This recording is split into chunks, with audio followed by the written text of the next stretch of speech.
반갑습니다. 네, 제가 목소리가 조금 같습니다. 이해해 주시면 좋겠습니다. 여름 7월 23일부터 여름 사역을 쭉 어제까지 하고요. 오늘 하루 딱 쉬는 날인데 그 목사님 전화 와가지고 언제든지 좋다 그러는데 오늘 말고 다음 주부터는 또 목사님이 안식을 쓰시는 교회가 있어서 주일 낮 예배 설교를 제가 조금 섬겨야 될 기회가 있어가지고 딱 요날 하루 비는데 좀 쉴라 그러는데 딱 불러가지고 꼼짝 말고 왔습니다. 네. 별로 좋아하지 않으시는구나. 네. 그러다 보니까 목소리가 조금 많이 갔습니다. 8월 10일 날 코로나 이제 세 번째 코로나 확진을 가지고요. 며칠 동안 시름시름 하다가 그러고는 또 저희 캠프를 있어서 또 캠프 마치고 지난 주간은 필리핀에 있는 세부 한인교회 어린이들 성경학교가 있어서 가서 목이 완전히 잠겨가지고 이거 어떡하나 했는데 지금 약간 풀린 상태입니다. 네, 그래서 좀 약간 좀 불편하시겠지만 저 사람 열심히 사역하러 다녔구나라고 그렇게 봐주시면 예쁘게 봐주시면 좋겠다 싶습니다. 네, 우리 고 목사님 안내해 주셨는데요. 진짜 신대원 졸업하고 가끔씩 전화 한두 번 정도 이 사람 잘 살고 있나 싶을 때 생각났던 친구인데 전화를 줘서 가지고 굉장히 사실은 기뻤습니다. 목사님 어떻게 사역하고 계시는가 한번 와서 보고 싶었고 그래서 어느 교회냐 물으니까 자인교회라는 거예요. 제 집이 하양입니다. 하양. 별로 안 반가우시는 것 같다. 이것도 네, 가끔 여기 예비군 부대가 바로 요 앞이잖아요. 그 예비군 부대 동생 시러다 주느라고 몇 번 왔다 갔다 했던 장소가 여기였었는데 자인교회에 와서 이렇게 말씀을 함께 나눌 수 있어서 너무 감사합니다. 저는 성서유니온이라는 선교단체에 있습니다. 많은 분들이 성서유니온 그러면 매일 성경을 만들어내는 출판사로 이해를 하세요. 성서유니온은 매일 성경이라고 하는 큐티지를 만들고 있습니다. 그런데 이 큐티지는 도구입니다. 도구. 성서유니온은 어린이와 청소년 그리고 그들의 가정이 하나님의 나라 백성의 삶을 살도록 돕기 위해서 교회와 더불어 함께 일하는 선교단체입니다. 그래서 어린이 청소년 그들의 가정을 말씀 위에 세우는 그 일을 위해서 있는 단체예요. 어린이와 청소년들이 어른들 같은 경우는 새벽 예배도 있고 수요 예배도 있고 금요 기도회도 있고 이러지 않습니까? 근데 어린이들은 일주일에 딱 한 번 예배, 청소년들도 딱 일주일에 한 번 예배를 드리는 거잖아요. 그 일주일에 한 번 드리는 아이들이 어떻게 그리스도인으로 살아갈 수 있을까? 여러분 이게 고민스럽지 않습니까? 우리 성도님들은 새벽 예배도 있고 수요 예배도 있고 또 구역 모임도 있고 마음만 먹으면 모임이 참 많이 있는데 어린이들 청소년들은 일주일에 1시간이에요. 그 1시간마저도 얼마를 모이는가 가만히 돌아보면 어른들이 오셔가지고 예배를 드리고 집에 갈 즈음에 함께 차를 타고 빠져나가 줘야 되다 보니까 주일학교 예배라고 하는 시간이 매우 이렇게 한정되어져 있습니다. 그런 교육 상황 속에 아이들을 하나님의 사람으로 세운다라고 하는 것은 사실은 참 여간해서 어려운 일이 아닌 것 같습니다. 거의 기적적인 일인 거죠. 여러분 그 학교의 선생님들이 일주일에 주 5일 수업을 하면서 적어도 초등학교 1학년, 2학년 같으면 4시간 아니면 6시간 또 청소년 학생들은 더 많은 시간을 학교에서 수업하면서도 사람 교육하는 게 참 어렵다는 시대를 제가 살아가잖아요. 그런데 이 아이들이 주일날 교회에 와서 1시간 설교를 들었다. 이 설교도 1시간이 아니잖아요. 율동하고 찬양하고 이렇게 또 광고하고 설교 10분, 20분 듣고 분반 모임 5분, 10분, 20분 이렇게 하고 들었던 그 이야기가 아이들로 하여금 이 땅 가운데 하나님이 없다고 하는 세상 속에서 그리스도인으로 살아가는 건 정말 힘든 시대를 살아가는 거죠. 그래서 저희가 하는 일이 어린이 매일 성경들을 만들고 있습니다. 제가 가져올 수 있는 게 오늘 다 못 가져왔어요. 여기는 어린이 매일 성경 중에 저학년 매일 성경이고 이것은 고학년 매일 성경입니다. 제가 처음 성수유니온에 들어가서 했던 일이 어린이 매일 성경 집필자진으로 들어가서 매일 성경을 집필하는 일들을 했습니다. 어린이들 때문에. 예. 그래서 성소유니온 선교단체는 어린이와 청소년을 위해서 저들이 일주일 동안에 매일매일의 생활 속에 하나님 말씀을 가까이 할 수 있도록 어떻게 도울 수 있을까 해서 저희가 어린이 매일 성경, 청소년 매일 성경을 집필하고 있고 또 하나는 이제 더 더 어린 아이들을 위해서 큐티지가 하나 있습니다. 잠깐 제가 한번 영상을 같이 한번 보여드리고 싶습니다. 영상 한번 보여드릴게요. 네, 감사합니다. 혹시 미러링이 되시면 네, 잡고 있네요. 잡혔습니다. 네, 감사합니다. 네, 괜찮습니다. 그 띄워주셔도 되겠습니다. 이게 지금 저희들 미취학 아동을 위해서 초등학교 들어가기 전에 있는 아이들을 위해서 만든 큐티 책이에요. 큐티아이라고 하는 9월달, 10월달 큐티지이고, 요것은 이제 그 저학년 아이들입니다. 저학년 아이들은 주로 1학년, 2학년들을 주로 저희가 저학년이라 그렇게 이야기합니다. 그리고 고학년 어린이 매일 성경입니다. 그래서 3학년 이상부터 시작해서 한 6학년 정도까지는 고학년 매일 성경으로 묵상을 하고, 요건 청소년 매일 성경이에요. 청소년들을 위해서. 그리고 이게 이제 저희가 어른 성도들이 주로 쓰시고 청년들이 주로 쓰고 있는 매일 성경들입니다. 그래서 매일 성경이 저희가 가지고 있는 장점이 어떤 장점을 가지고 있는가 하면, 네, 전 연령층이 동일한 본문으로 함께 묵상할 수 있도록 그렇게 도와드리고 있는 단체입니다.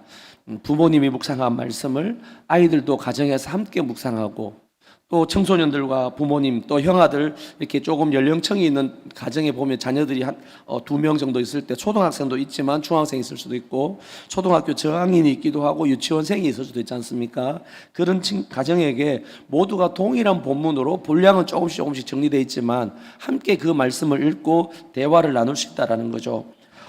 저도 제게 아들이 2명 있습니다. 한 명은 이제 30살이 조금 넘었고요. 둘째는 99인데 이 아이들하고 저하고 어떻게 같이 대화했는가 돌아보면, 매일 성경 제가 집필할 때 그 매일 성경의 대상이, 첫 번째 대상이 저희 아이들이었습니다. 지금도 큰애가 이제 서울에 있고 둘째는 저랑 같이 부산에서 생활하고 있습니다. 아내는 하양에서 살고. 저희가 어떻게 만날까요? 줌으로 만나기도 하고 카톡으로 만나기도 하는데, 저희는 똑같은 본문으로 같이 묵상하고 있습니다. 아내도 매일 성경으로 묵상하고 서울에 있는 아이도 그러고, 둘째가 워킹 가 있었을 때, 외국에 나가 있었을 때는 그때는 또 같이 그 본문으로, 그래서 저희가 흩어져 있지만 똑같은 말씀으로 오늘 넌 하나님의 어떤 말씀을 받았니 하고 할 수 있었던, 이게 가능한 이유가 바로 동일한 본문으로 나눔한다는 것이었습니다. 오늘 제가 함께 우리 성도님들과 함께 말씀 묵상 세미나 큐티가 무엇인가 하는 부분들을 같이 조금 돌아보려고 합니다. 시간이 아마 제가 한 3시 55분, 50분 정도까지, 맞죠? 네네. 하여튼 4시 전에는 마무리를 해야 되니까요. 시간을 조금 가보겠습니다. 여러분, 큐티가 무엇일까요? 큐티. 네, 큐티가 무엇일까 하는 이야기를 조금 나누려고 합니다. 종이를 다 갖고 계시죠? 큐티가 뭘까요? 큐티. 지금 우리가 매일 성경으로 아침마다 새벽 설교 시간에 함께 새벽 본문으로 하고 있지 않습니까? 그리고 아마 또 큐티를 다들 해보셨을 거예요. 큐티. 큐티 그러면 뭘 보고 큐티라 그러면 가 제일 첫 번째 여기다 한번 적어 보시겠습니까? 큐티는 하나님하고, 죄송합니다. 제가 빨간색 큐티라고 하는 건 하나님과 교제하는 것이다. 그렇게 이야기를 할 수 있습니다. 하나님하고 교제하는 것. 예. 큐티는 하나님과 교제예요. 글자가 잘 보이네요. 저는 저 멀리는 저걸 봤더니만 글자가 엄청 크네요. 맞습니다. 큐티는 하나님과 교제하는 것입니다. 여러분, 매일매일 하나님하고 교제하고 계십니까? 매일 하나님을 만나시나요? 집에서 가족 식구들을 만나는 것처럼, 회사에서 동료를 만나는 것처럼, 문을 열고 나가면 우리 동네에 있는 이웃을 만나는 것처럼 하나님을 매일 만나고 있고 하나님과 교제하고 계시느냐 하는 이야기를 하고 싶습니다. 여러분, 오늘도 하나님 만나셨나요? 네, 하나님 만났다 그러니까 어른들 중에 하나님 만나려면 빨리 천국 가면, 빨리 죽으면 하나님 만나는 거 아닌가, 이렇게 이제 생각하실 수도 있습니다. 그러나 하나님을 만난다라고 하는 것은 바로 성경을 읽는 것, 성경을 읽는다라고 하는 것 자체가 바로 하나님을 만나는 거다, 그렇게 이야기하는 것이죠. 그래서 큐티라고 하는 것은 무엇인가 하면 하나님을 교제하는 겁니다. 하나님과 교제하는 겁니다. 하나님이 우리에게 다가와 주시고 찾아와 주시고 말씀해 주시죠. 무엇으로요? 바로 이 성경이라고 하는, 성경을 통해서 하나님이 우리에게 어떻게 하시죠? 말씀해 주세요. 내가 하나님하고 교제하기를 원한다 그러면 하나님의 생각이 무엇인지, 하나님은 어떤 계획을 갖고 계시는지 알고 싶다면 우리는 무엇을 봐야 되는가 하면 성경을 읽어야 하나님을 알 수 있다라고 하는 것입니다. 만약에 성경을 읽지 않는다 그러면 어떤 거죠? 하나님하고 교제하지 않은 것인 거죠. 큐티라고 하는 것은 바로 매일매일 하나님의 말씀을 읽는 것, 이게 바로 큐티한다라고 하는 것입니다. 그렇다면 아마 우리 성도님들이 그러면 나는 이미 큐티하고 있습니다 라고 하는 분들이 아주 많으실 겁니다. 맞습니다. 매일매일 성경을 읽고 계시는 것, 그것 자체가 하나님과 교제하는 것이고 하나님을 만나는 것입니다. 제가 한 번은 어린이 전도협회 사역을 하고 있을 때 지리산에서 아이들과 함께 같이 캠프할 때였습니다. 선생님은 오늘 아침에 하나님을 만났어. 어젯밤에 내가 잠자리에도 하나님 내 옆에 오시더니만 오늘 아침에 내가 자고 일어나가지고 화장실에 가서 볼일을 보려고 딱 앉았는데 글쎄 그 화장실에도 하나님이 찾아오신 거야. 아이가 많이 저를 쳐다보는 거야. 그리고 밥 먹을 때도 하나님 찾아오시고, 하나님은 내가 혼자 있는다 싶을 그때도 항상 내 곁에 계신단다. 그랬더니만 아이가 한참 저를 쳐다보더니만 뭐라고 이야기하는가 하면요, 딱 보더니만 저를 보고 세 글자로 뻥 까네 이러는 거예요. 뻥 깐다는 거예요. 거짓말 하지 마라. 어떻게 하나님을 만나느냐라고 하는 겁니다. 근데 여러분, 하나님을 만난다는 것은 뭘까요? 성경 말씀을 펼치는 것이 하나님을 만나는 겁니다. 하나님이 우리에게 다가와 주시고 말씀하시는 방식이 성경이라고 하는 언어를 통해서 우리에게 말씀하시는 거죠. 큐티는 바로 하나님의 말씀을 듣는 것입니다.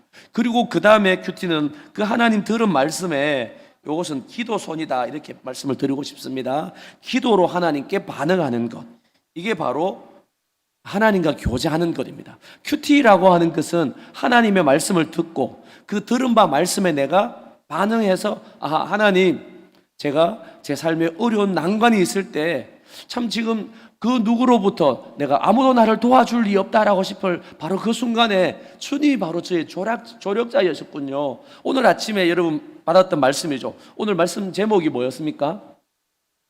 오늘 목사님 설교 제목 제가 확인했었는데요. 나에게 여러분의 피할 바위가 되는 분은 누구시죠? 나의 분깃, 나의 소득, 나의 산업되는 분이 누구신가요? 하나님 맞으신가요? 오늘 우리가 시편 16편을 통해서 하나님은 나의 산업이시고 나의 분깃이시고 나의 소득되시며 나의 피난처십니다 라고 하는 그 말씀을 받았어요. 이게 하나님이 우리에게 주신, 하나님 자신이 어떤 분인가를 소개해 주신 거잖아요. 그럼 그 다음에 우리가 하는 반응은 무엇인가 하면 하나님, 지금까지 저는 하나님을 내 산업으로 여기고 살았는지, 아니면 내 산업이 내가 가지고 있는 토지를 산업으로 삼고 살았는지, 내 산업체가 나의 산업이었고 내 분깃이었고 내 소득이라고 여겼는지 돌아보는 겁니다. 하나님, 제가 지금 사람과의 관계 속에 비틀어진 관계가 있습니다. 주님, 제가 이 문제를 가지고 누구를 찾아가야 될까 고민했는데 오늘 말씀을 보니까 여호와 하나님이 저의 좋은 자였고 저의 조력자셨군요. 제가 하나님에게 이 문제를 내어놓습니다. 주님, 어떻게 하면 좋을까요? 이게 바로 우리의 기도라고 하는 것인 거죠. 여러분, 큐티라고 하는 것은 하나님의 말씀을 먼저 듣고, 그리고 그 들은 말씀을 가지고 말씀에 대한 반응으로 오늘 주신 말씀을 따라서 강구하는 것입니다.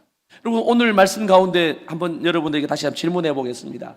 하나님이 우리에게 교훈해 주시는 것, 하나님의 훈계하심을 우리는 어떻게 받을 수 있죠? 목사님 4가지로 이야기하셨잖아요. 하나님이 우리에게 교훈해 주시는 것, 하나님의 훈계하심을 어떻게 받을 수 있습니까? 주보에도 보니까 나와 있었던 것 같은데요. 맞죠? 네. 나를 훈계하신 하나님, 그 하나님의 훈계를 어떻게 받을 수 있죠? 네, 첫 번째는 뭐라고요? 말씀. 두 번째는요? 세 번째는요? 네 번째는 뭡니까? 와, 아니 어떻게 이걸 이렇게 잘 기억을 하세요? 여기 다 적혀 있는가 싶었더니만 여기는 적혀 있진 않네요. 네.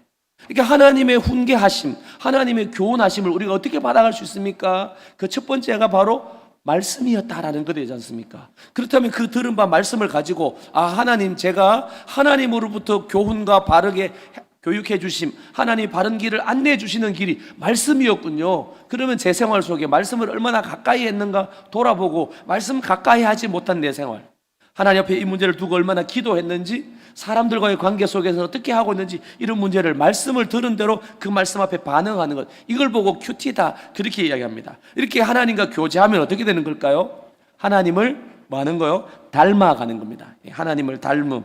이거 약간 한번 좀 돌려볼까요? 하나님을 닮아가는 겁니다. 하나님은 어떤 분이시죠?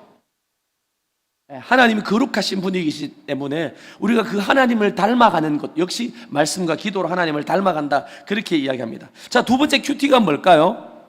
큐티는 바로 하나님의 통치를 받는 겁니다. 무엇을 받는 거라고요? 하나님의 통치를 받는 것이 큐티하는 것이에요. 다르게 표현하면 이것은 날마다 우리의 구원을 이루어가는 것, 이걸 보고 큐티다, 그렇게 이야기할 수 있습니다. 여러분, 우리 삶의 주인은 누구세요? 나는 누구의 통치를 받으며 살아가고 있습니까? 여러분, 구원을 얻으셨습니까? 오늘 말씀의 제목이 뭐죠?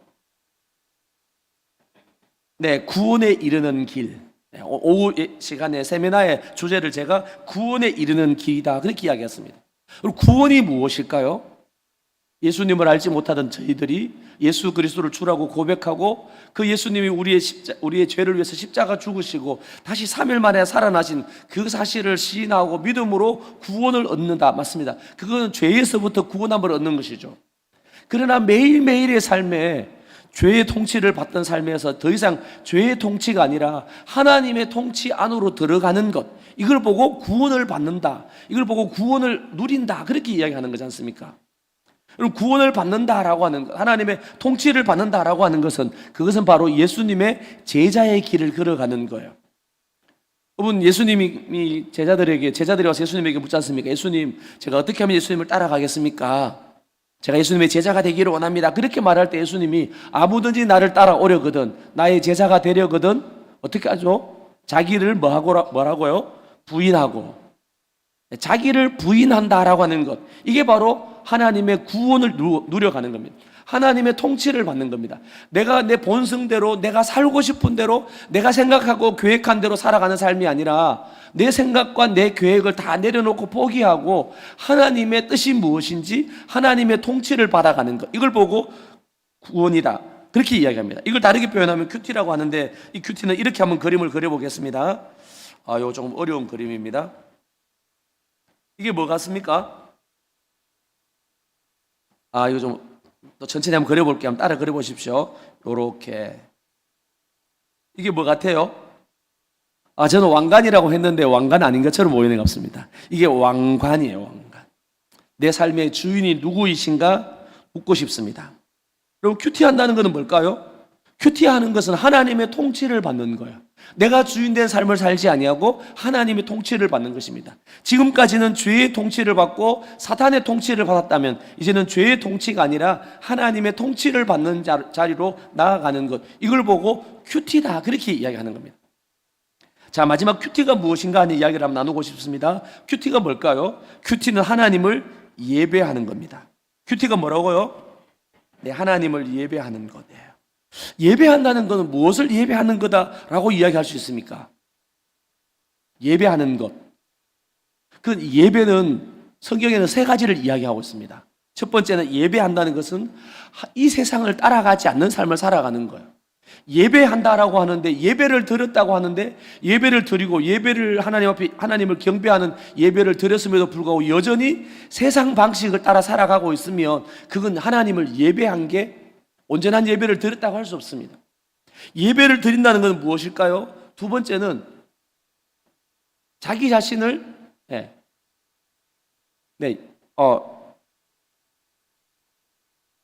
잠깐만요. 이게 좀 기억해야 됩니다. 마음을 새롭게 함으로 날마다 변화를 받는 것인데, 다르게 표현하면 두 번째는 성령의 지배를 받는 거예요.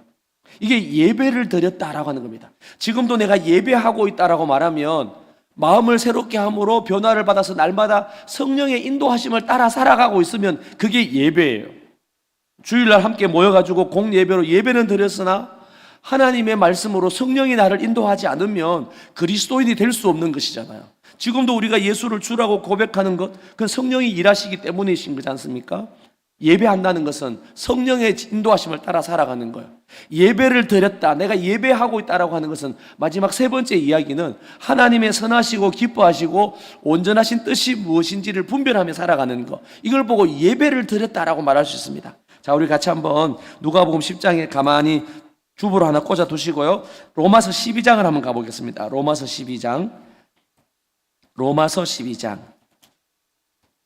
1절과 2절 말씀입니다. 로마서 12장 1절 2절. 로마서 12장 1절 2절 다 찾으셨습니까? 네, 같이 읽습니다. 그러므로 시작. 그러므로 형제들아 내가 하나님의 모든 자비하심으로 너희를 권하노니 너희 몸을 하나님이 기뻐하시는 거룩한 산 제물로 드리라. 이는 너희가 드릴 영적 예배니라. 너희는 이 세대를 본받지 말고 오직 마음을 새롭게 함으로 변화를 받아 하나님의 선하시고 기뻐하시고 온전하신 뜻이 무엇인지 분별하도록 하라. 아멘. 이것이 바로 너희가 드릴 영적 예배다, 그렇게 얘기합니다. 여기 영적 예배라고 하는 것은 어떤 이야기일까요? 합당한 예배, 온전한 예배, 이런 의미를 갖고 있습니다. 여러분 가지고 있는 성경에 영적이다라고 하는 거기에 숫자가 1번이 있든 2번이 있든 그럴 겁니다. 그 밑에 한번 내려가 보십시오. 여기에 합당한 이런 이야기를 하고 있죠. 로마서를 기록할 당시에 영적이다라고 하는 것은 사람들이 볼 때 야, 그 사람이 기도하는데 갑자기 신령한 세계를 봤다, 이런 걸 보고 영적이다라고 우리가 이해하지 않습니까? 그러나 로마 시대에 이 바울이 로마서를 기록할 당시에 영적이다라고 하는 것은 그것은 굉장히 합리적이다, 이성적이다, 합당하다, 온전하다, 이런 뜻을 가지고 있습니다. 여러분, 하나님이 기뻐하시는 온전한 예배, 영적인 예배, 하나님이 찾으시는 예배는 어떤 예배일까요? 2절에 나와 있지 않습니까? 이 세대를 본받지 않는 삶을 살아가는 것, 그것이 예배라는 것입니다. 자, 그렇다면 우리는 어떻게 이 세상 속에 살아가면서 이 세대를 따라가지 않을 수 있을까요? 그 비결은 말씀에 있습니다. 말씀을 날마다 읽으면서 내가 지금 살아가려고 하는 내 삶의 방식이 내가 스스로 하고 싶어 살아가는 그 방식들이 본성에 굉장히 충실한 삶을 살아가는 거죠. 우리의 본성은 저절로 가만히 두면 뭐 하고 싶을까요? 내가 더 많이 차지하고 싶습니다. 우리의 본성은 저절로 가만히 두면 내가 조금 더 수월한 삶을 살고 싶고 높은 자리에 가고 싶고 사람들에게 인정받고 싶은 삶을 사는 것이 우리의 본성이에요. 가만히 두면 우리는 어떻게 될까요? 주일날 교회 오는 게 편하십니까? 집에서 쉬는 게 편하세요? 우리 코로나 때 이거 많이 경험했잖아요. 처음에는 한 주, 두 주, 한 달 교회 안 갈 때는 굉장히 마음이 불안했는데 한 달을 안 가고 두 달을 안 가고 1년을 안 가보니까 교회 안 가고 가는 것도 참 좋아지는 거예요. 그래서 영상 예배가 우리에게 익숙해져 버린 시대를 저희가 살아가고 있지 않습니까? 우리의 본성은 저절로 가만히 두면 나도 모르는 사이에 어느 순간인가 하나님의 말씀하고는 굉장히 벗어나 있는 삶을 우리가 살고 있다는 겁니다. 그래서 본성을 거슬러 살아가는 삶을 살아가는 것, 이게 이 세대를 본받지 않는 삶이에요. 자, 이 예배는 뭐라고 또 한번 그림을 그려볼까요? 예배는 이렇게 삼각형으로 그릴 수 있습니다. 그래서 맨 위에 있는 예배가 공적 예배예요. 이게 우리 자인교회가 주일날 정해진 예배, 수요일 예배, 금요 기도회 같은 정해진 예배를 통해서 공동체가 드리는 공적인 예배가 있습니다. 또 예배는 어떤 예배가 있을까요? 우리 개인이 드리는 삶의 예배가 있어요. 개인이 있는 장소에서, 직장이면 직장, 가정이면 가정, 학교면 학교에서 그곳에서 스스로 하나님 말씀을 읽고 그리고 하나님이 무엇을 기뻐하시는지 하나님의 뜻을 분별하는 것, 이게 개인의 예배예요. 마지막 또 다른 예배가 하나 있습니다. 그건 바로 삶의 예배입니다. 우리가 주일날 함께 모여서 말씀을 듣고 난 다음에 우리는 교회 안에 빛과 소금이 아니지 않습니까? 우리는 세상 속으로 나아가야 됩니다. 그리고 그 세상 속에 가서 주일날 들었던 그 말씀, 주일 배운 말씀, 수요일 배운 말씀, 금요일 함께 기도했던 그 기도의 줄을 붙들고 세상 속에 들어가서 삶의 자리에서 내가 누구를 좋은 자로 삼아야 될 건가? 내가 지금 과연 사람들과의 관계 속에서 하나님의 바른 진리 안에 훈계를 받고 있는가? 늘 말씀으로, 말씀이 내 삶 속에서 적용되어져 가는 삶의 예배가 있다는 것입니다. 자, 큐티가 무엇일까요? 큐티는 세 가지로 좀 정의를 내려드렸습니다. 큐티는 하나님의 말씀을 날마다 읽고 하나님과 교제하는 거예요. 여러분 매일매일 큐티하고 계십니까? 매일매일 하나님 교제하시나요? 두 번째는 하나님의 통치를 받는 겁니다. 내가 주인 된 삶을 살지 않고 누가 주인이 된 삶을 산다고요? 하나님이세요. 여러분 늘 물어보셔야 됩니다. 우리 예전에 참 좋아했던 책들이 있었죠. 예수님이라면 어떻게 하셨을까? 과연 주님이라면 이 상황 속에 어떻게 하셨을까? 늘 그분의 통치를 받아가는 것, 이걸 보고 바울은 두렵고 떨림으로 너희 구원을 이루어 가라, 구원을 이루어 간다라고 그렇게 표현할 때 바로 하나님의 통치를 받는 것 보고 구원을 이루어 가는 것이다, 그렇게 표현합니다. 세 번째 큐티는 뭘까요? 하나님을 예배하는 거예요. 그래서 합당한 예배를 드리는 것, 살아가는 것, 그것이 바로 큐티다라고 말할 수 있습니다. 자, 이 큐티를 한 문장으로 제가 한번 좀 정리해 보려고 합니다. 큐티는 날마다 무엇을 읽는 걸까요? 맞습니다. 날마다 성경을 읽고 그 읽은 말씀대로 하루를 어떻게 하는 거요? 살아내는 것.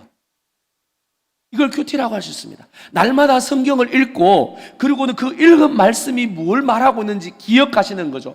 근데 아침에 읽은 말씀 잊어버리잖아요. 그러면 어떻게 합니까? 그러면 또다시 또 큐티책을 또 펴시면 돼요. 여러분, 오늘 우리가 함께 읽었던 시편 16편의 말씀을 오늘 주일 말씀을 통해 들었잖아요. 제가 어떻게 알았을까요? 그 목사님 설교를 제가 어떻게 말씀을 들었겠습니까? 유튜브에 제가 들은 거죠.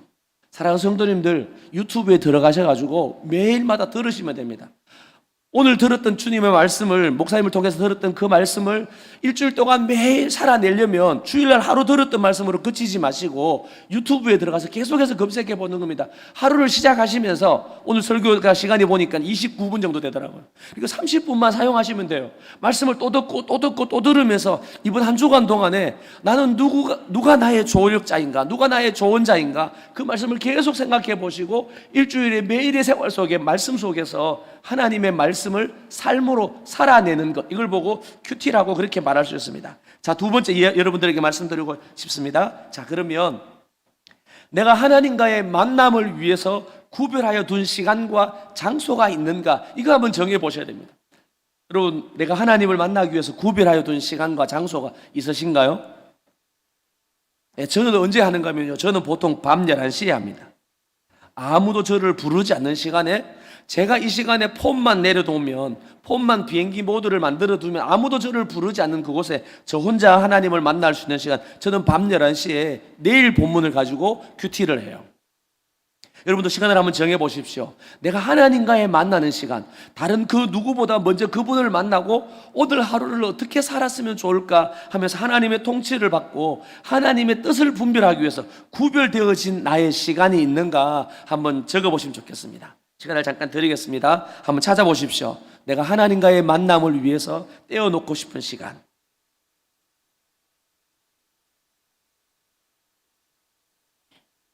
새벽 예배에 오셔가지고 기도하시는 분들 계시죠? 그분들은 새벽 예배 시간을 적으셔도 괜찮습니다.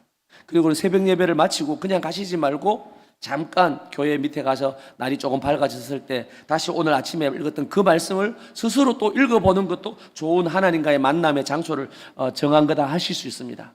직장인들은 직장에 도착하시기 전에 도착하셔서 9시 근무가 시작이라면 9시에 가서 큐티책을 펴는 게 아니라 한 8시 한 반 정도 조금 더 일찍 가서 미리 그 자리에서 말씀을 볼 수 있겠죠. 가정주부들이라면 가족들이 다 출근하고 자녀들이 다 학교를 가고 난 다음에 나 혼자 있을 수 있는 시간을 한번 정해 보시면 좋겠습니다. 시간을 정하셨습니까? 제 청년들은 오늘 오후에 가서 물어볼 거예요. 몇 시로 정했는지. 그리고는 어디에서 할 건지 하십니다. 여러분, 큐티를 성공할 수 있는 비결은 어디에 있는가 하면요, 시간을 정해 놓으셔야 돼요. 시간이 왔다리 갔다리 하는 게 아니라 딱 정해진 이 시간, 그 시간 되어지면 내가 하나님을 만나는 시간이다. 이걸 자녀들에게도 알리고 가족 식구들에게도 좀 알리는 것입니다. 자, 성경 큐티는 무엇인가 하면 큐티는 날마다 성경을 읽는 것이다, 그렇게 이야기했습니다. 그런데 그러면 성경을 어떻게 읽을 것인가 하는 이 이야기를 오늘 조금 해보려고 합니다. 그래서 실습도 조금 해볼 겁니다. 자, 성경을 읽는 기본 원칙은 첫 번째 어떻게 하시는가 하면요, 천천히 꼼꼼히 반복해서 읽는 겁니다. 어떻게 읽는다고요?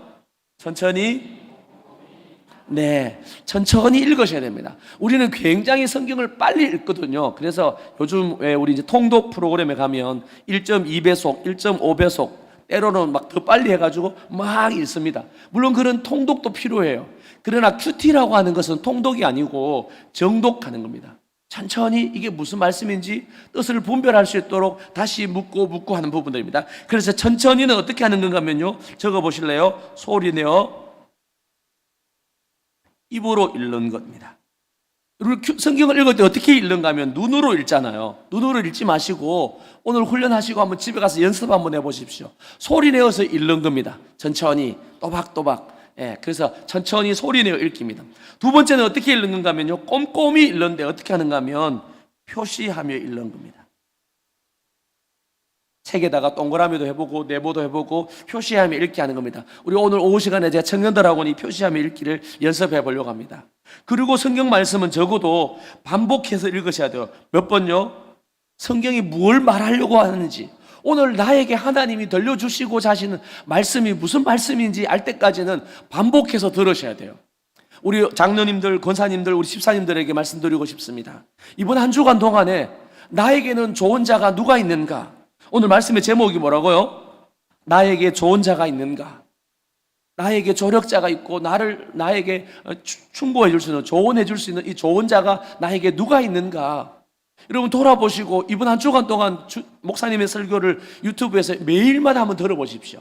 그래서 오늘 말씀 들었는 거 저녁에 돌아가셔가지고 잠자기 전에 유튜브에 들어가셔가지고 이런 말씀을 다시 한번 들어보는 겁니다. 그리고는 저녁에 주무시면서 야, 내가 이번 한 주간 동안에 내가 어떤 일들을 결정해 가야 되는데 이 결정할 가운데 하나님의 말씀은 뭐라고 말씀하셨을까? 그리고는 말씀을 여러분 오늘부터 열왕기 하를 시작했지 않습니까? 매일 여러분 주보에 나와 있는 것처럼 매일매일 나와 있는 이 말씀을 보시면서 또 주일날 들었던 이 말씀을 다시 돌아보면서 하루 종일 그걸 다시 곱씹어 보는 겁니다.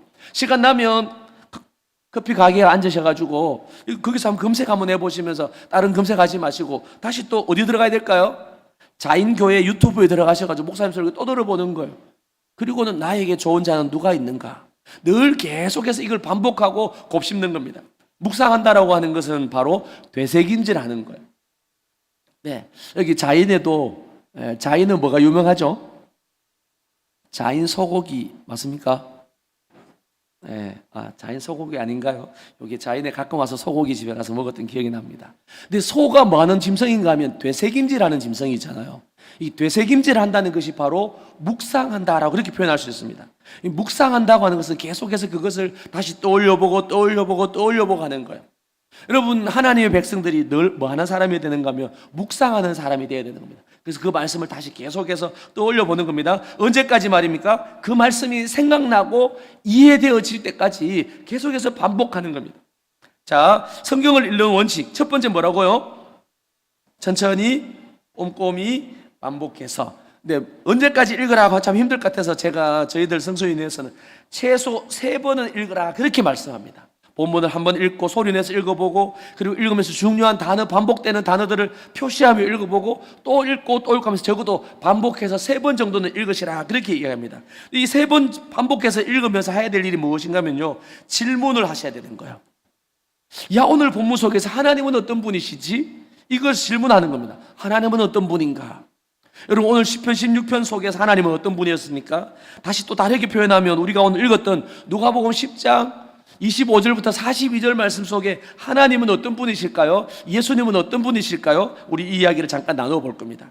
두 번째는 하나님께서 교회에 속한 우리에게 기대하는 게 무엇인가? 이걸 계속해서 질문하셔야 돼요.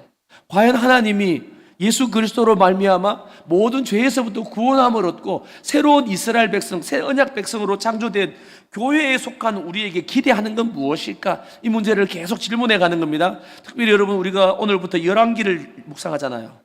이 열왕기 말씀 속에 이스라엘 백성들이 온전한 왕이 없었어요. 모든 왕들이 실패해 버렸습니다. 그런데 참된 왕이 오신 것이죠. 우리의 영원한 왕이신 분이 오신 거잖아요. 그 왕은 누구이십니까? 예수 그리스도이십니다. 그래서 열왕기의 말씀들을 묵상하시면서 인간 왕들의 실패에도 불구하고 하나님이 주셨던 온전한 왕, 우리의 참된 왕이신 예수 그리스도로 말미암아 우리가 하나님 나라 백성 되어진 것을 기억하고 예수 그리스도를 머리로 한 교회 안에 속한 우리에게 주는 메시지가 무엇일까? 이걸 계속해서 질문하면서 성경을 읽어가는 것입니다. 자, 이제 두 번째입니다. 성경을 읽는 기본 원칙은 글의 흐름을 따라 읽으셔야 됩니다. 자, 이제 이 본문을 위해서 누가복음 10장을 조금 가보겠습니다. 누가복음 10장. 예, 오늘 세미나, 큐티 세미나 첫 번째 제목이 뭐로 되어 있습니까? 설교의 제목이 구원에 이르는 길이에요. 오늘 누가복음 10장 25절 말씀부터 42절 말씀은 구원에 이르는 길이 무엇인가를 소개하고 있습니다. 그럼 구원에 이르는 길이 무엇일까요? 자, 25절에 보니까 이렇게 얘기합니다. 어떤 율법 교사가 일어나서 예수를 시험하여 이르되 선생님 내가 무엇을 하여야 관심이 어디에 있습니까? 네, 선생님, 제가 무엇을 해야 영생 얻겠습니까? 이렇게 묻고 있습니다. 근데 이 율법 교사가 예수님에게 와서 선생님, 제가 무엇을 하면 영생을 얻겠습니까? 이렇게 물었는데 그 의도가 뭐라고 소개하고 있습니까? 의도가 뭐죠? 맞습니다. 예수님을 시험했다는 거예요. 와서 묻기는 묻는데 예수님에게 아주 중요한 질문을 한 겁니다.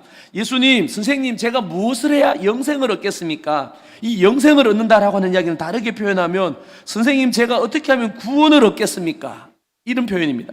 또 다르게 표현하면 예수님, 제가 어떻게 하면 하나님 나라를 들어갈 수 있겠습니까? 이 이야기가 영생을 얻는다라고 하는 이야기입니다. 왜냐하면 앞에 누가복음 10장 1절 말씀부터 24절 말씀에 보면 하나님의 나라에 들어가서 함께 잔치를 누릴 수 있는 사람이 누구인가 하는 이야기를 하고 있어요. 이 하나님의 나라에 들어간다라고 하는 것, 그것은 구원을 누리는 것입니다. 하나님의 나라에 들어간다고 하는 것이 바로 영생을 누리는 거예요.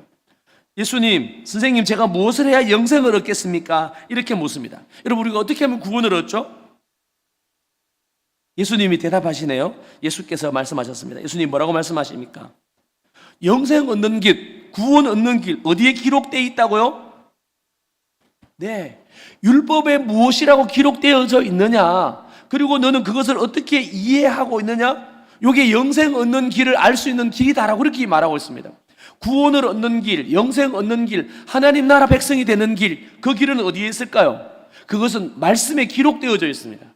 율법에, 하나님의 말씀인 토라에 뭐라고 기록되어져 있느냐, 이렇게 묻습니다. 그리고 너는 그 읽은 토라 말씀을 어떻게 이해하고 있느냐, 이게 예수님의 말씀이에요. 네가 어떻게 구원을 얻는지 아느냐? 네가 영생 얻으려면 토라를, 말씀을 가까이 읽어야 되고 그 말씀을 이해해야만 너는 영생을 얻을 수 있다, 구원을 얻게 된다, 그렇게 이야기합니다. 자, 그랬더니만 27절에 이 율법 교사가 대답합니다. 이 사람은 율법에 능통한 자였습니다.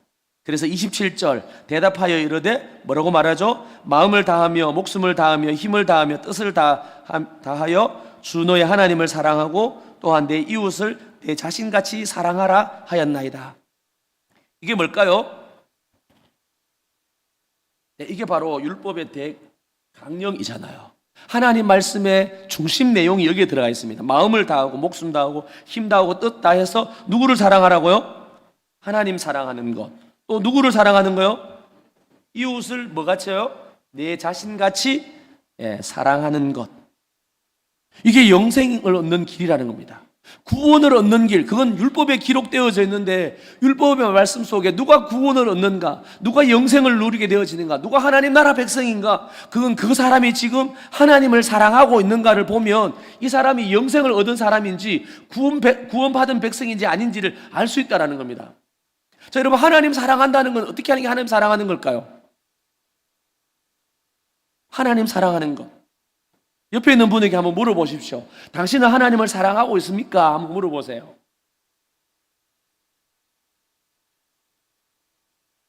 다 저 사랑합니다 라고 이야기하겠죠. 근데 하나님을 사랑하는 게 뭘까요? 그게 오늘 누가복음 10장에 소개하고 있어요. 하나님을 사랑한다고 하는 것, 그게 뭔지를 말하고 있습니다. 또 하나는 내 이웃을 내 몸과 같이 사랑하라, 내 이웃을 내 자신과 같이 사랑하라 그러는데 내 이웃을 자신과 같이 사랑하는 것은 뭘까요? 그게 바로 제가 이야기 드리고 싶었던 글을 읽어 가실 때 글의 흐름, 줄거리, 문맥을 따라 읽어가는 겁니다. 어떻게 하면 구원을 얻을 수 있습니까? 라고 이렇게 질문을 했습니다. 이거는 오늘 우리가 늘 하는 질문이에요. 예수님, 제가 어떻게 하면 하나님 나라 백성이 될 수 있습니까? 제가 어떻게 하면 천국에 들어갈 수 있습니까? 그 천국 들어가는 길, 구원을 얻는 길, 영생에 이르는 길은 성경 말씀에 기록되어져 있어요. 성경을 읽지 않고는 구원을 얻을 수 없는 거죠. 근데 성경을 읽고 난 다음에는 그럼 네가 이해하는 것 무엇이니? 너는 어떻게 알고 있느냐? 그리고는 그 다음에 중요한 말이 그걸 아는 대로 네가 살고 있느냐라고 하는 걸. 성경을 알고 있어서 영생을 얻는 게 아니라 그 성경을 알고 있는 그 말씀대로 하나님을 사랑하는 겁니다. 어떻게 해요? 마음을 다하고 뜻을 다하고 힘을 다하여 하나님 사랑하는 겁니다. 이웃을 내 자신과 같이 사랑하는 것입니다. 자, 그러면 여기 오늘 본문 속에 28절 말씀에 이렇게 얘기합니다. 예수님께서 이르시되 너의 대답이 맞다. 그리고는요 뭐라고 표현하죠? 이를 행하라. 그러면 네가 영생을 살게 될 거다. 영원한 생명을 얻게 될 거다. 그렇게 이야기합니다. 그랬더니만 이 사람이 자기를 옳게 보이려고 예수님께 묻습니다. 그러면 선생님, 제 이웃이 누굽니까? 이렇게 질문했죠. 자, 그래서 30절 말씀부터 37절까지 말씀은 내 이웃을 사랑한다는 것은 어떻게 하는 것이 이웃을 사랑하는가를 말씀해 주고 있어요. 여러분, 영생을 얻는 길은 내 이웃을 내 자신과 같이 사랑하는 겁니다. 내 몸처럼 사랑한다는 만큼 어려운 게 없어요. 아내를 사랑하는데 내 몸처럼 사랑한다. 그러면 그분의 사랑은 온전한 사랑을 하고 있는 겁니다.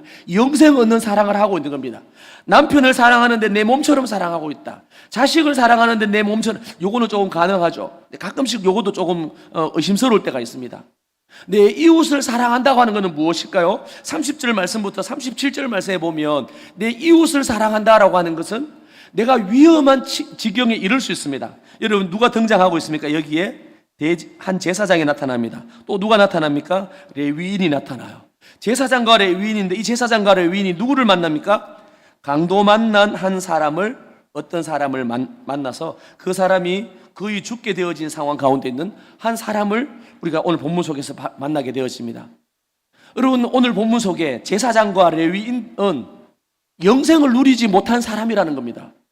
아마 이 이야기를 듣는 순간에 깜짝 놀랐을 거예요. 모두가 다 영생 얻을 거라고 생각했던, 하나님 나라 백성이라고 생각했던 제사장하고 레위인은 영생을 누리지 못하는 자가 되어요.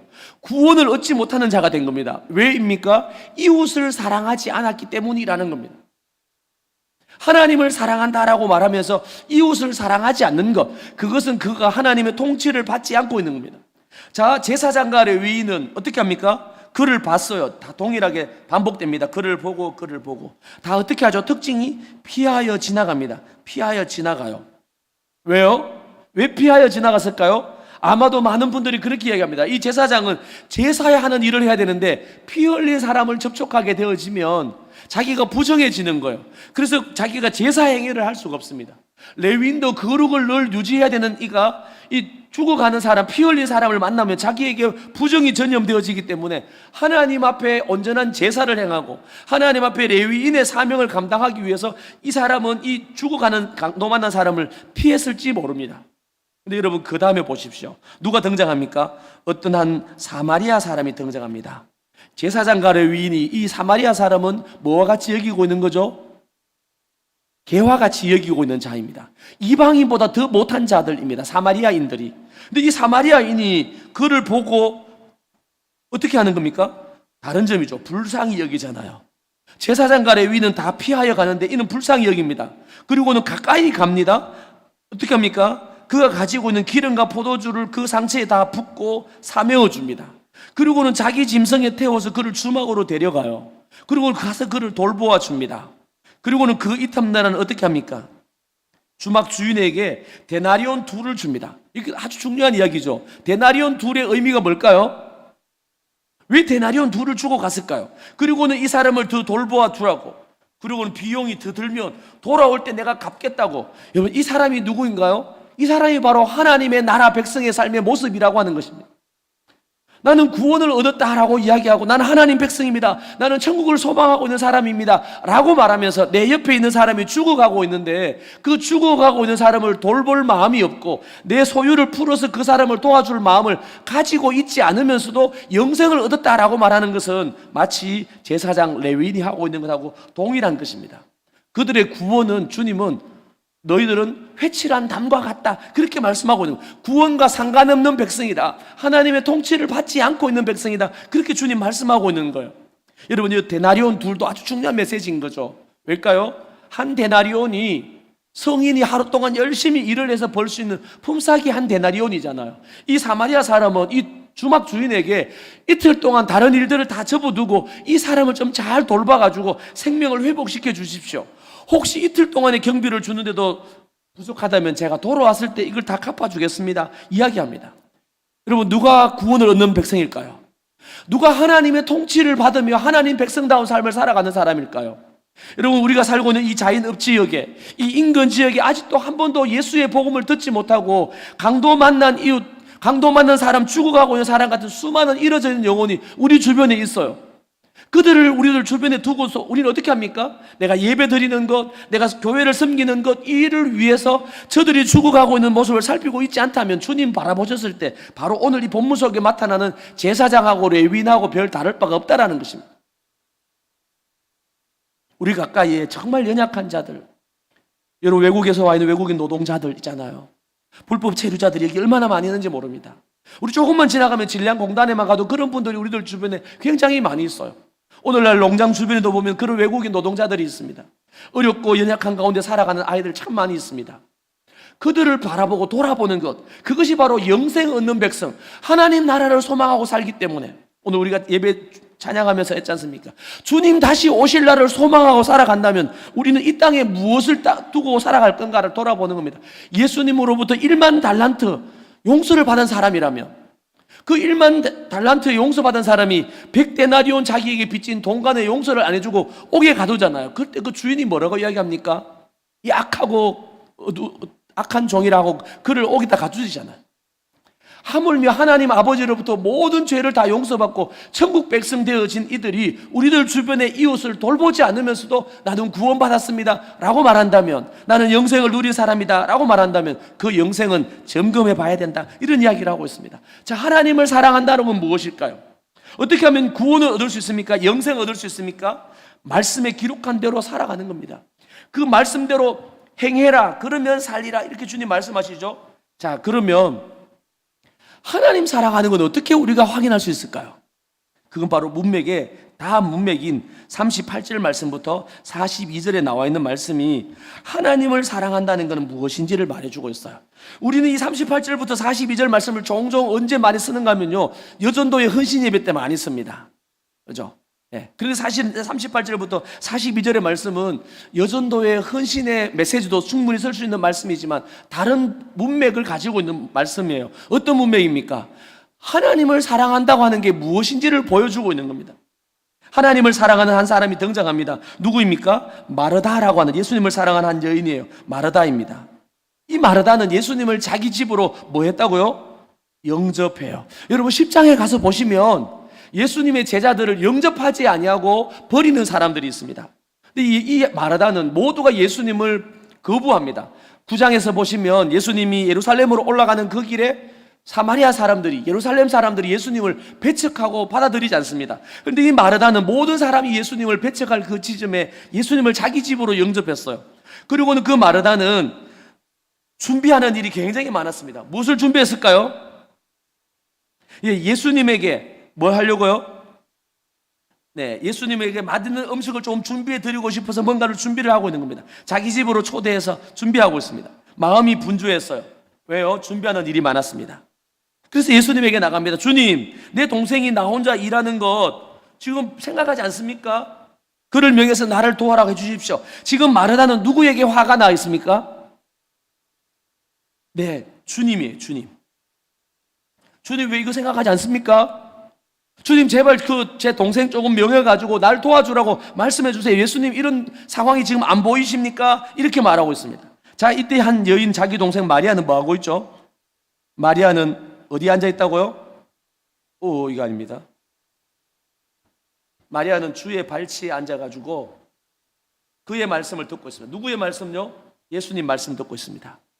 그리고 41절 42절 말씀 다 같이 한번 읽어볼까요? 같이 읽습니다. 시작. 주께서 대답하여 이르시되 마르다야 마르다야, 내가 많은 일로 염려하고 근심하나 몇 가지만 하든지 혹은 하간지만이라도 족하니라. 마리아는 이 좋은 편을 택하였으니 빼앗기지 아니하리라. 여러분 여기 아주 독특한 말씀이 있죠. 예수님이 빼앗기지 않겠다라고 말하고 있죠. 여기 빼앗긴다라고 하는 것은 하나님의 나라를 빼앗기지 않는다라는 이야기입니다. 그는 영생을 누릴 수 있다라는 이야기를 하고 있는 겁니다. 여러분 하나님을 사랑한다는 건 무엇일까요? 우리는 하나님을 사랑해서 참 많은 일들로 마음이 분주해진 상황 가운데 있습니다. 주님을 어떻게 하면 사랑할 수 있을까? 그래서 어떻게 하면 교회를 더 잘 섬길 수 있을까? 어떻게 하면 내가 선교하는 열심히 할 수 있을까? 많은 일들로 우리의 마음이 분주해요. 근데 주님은 이렇게 얘기합니다. 야, 네가 많은 일들로 분주하고 있는데, 많은 일로 염려하고 근심하고 있지만 정말 나를 사랑한다면, 내가 정말 기뻐하고 좋아하는 것 있어. 네가 이 일을 택했으면 더 좋겠어 하는 게 있어요. 그게 뭘까요? 하나님의 말씀 듣는 일을 기뻐하는 것. 이게 주님을 사랑한다라고 하는 겁니다. 이제 말씀을 마무리하겠습니다. 조금 늦었네요. 여러분 하나님을 사랑한다고 하는 것은 뭘까요? 하나님을 사랑한다라고 하는 것은 하나님의 말씀을 사랑하는 거예요. 일주일 동안 생활하는 가운데 하나님의 말씀을 한 번도 읽지 않고 교회에 왔다. 그럼 그분은 하나님 사랑한다고 늘 입술로는 고백하지만 하나님 사랑하고는 많이 멀어져 있어요. 많은 일들로 분주하게 일을 했을지는 모르지만 주님이 기뻐하는 좋은 편을 선택하지 않은 사람입니다. 그것은 빼앗길 수 있는 거예요. 그러나 결코 빼앗기지 않은 것이 무엇인지, 정말 온전한 주님을 사랑하는, 주님이 야 네가 정말 나를 사랑하고 있구나 라고 하는 건 다른 게 아니라 말씀을 사랑하고 주의 발치 앞에 앉아서 그 말씀 듣기를 즐거워하는 것입니다. 이제 마무리하겠습니다. 여러분, 큐티가 뭘까요? 큐티는 하나님을 사랑하는 거예요. 내가 정말 하나님을 사랑하고 있다라고 한다면, 이제 하면 끝이 됩니다. 하나님을 사랑하고 있는지 아닌지 그걸 점검하는 길은 내가 매일매일 말씀을 읽고 있는가를 돌아보는 겁니다. 말씀을 안 읽고 살아가는데도 왠지 나는 그리스도인으로 잘 살고 있는 것처럼 생각되어지는 분은 돌아보셔야 돼요. 말씀을 안 읽고 하루라도 말씀을 읽지 않으면 마음에 야, 이러다가 주님 오시면 나 주님 앞에 뭐라고 말씀드릴 수 있을까? 주님 오실 날을 사모하고 살아가고 있다면 주님 말씀을 가까이 하는 거예요. 말씀을 가까이 하는 것이 주님을 사랑하는 길입니다. 기도하겠습니다. 하나님 감사합니다.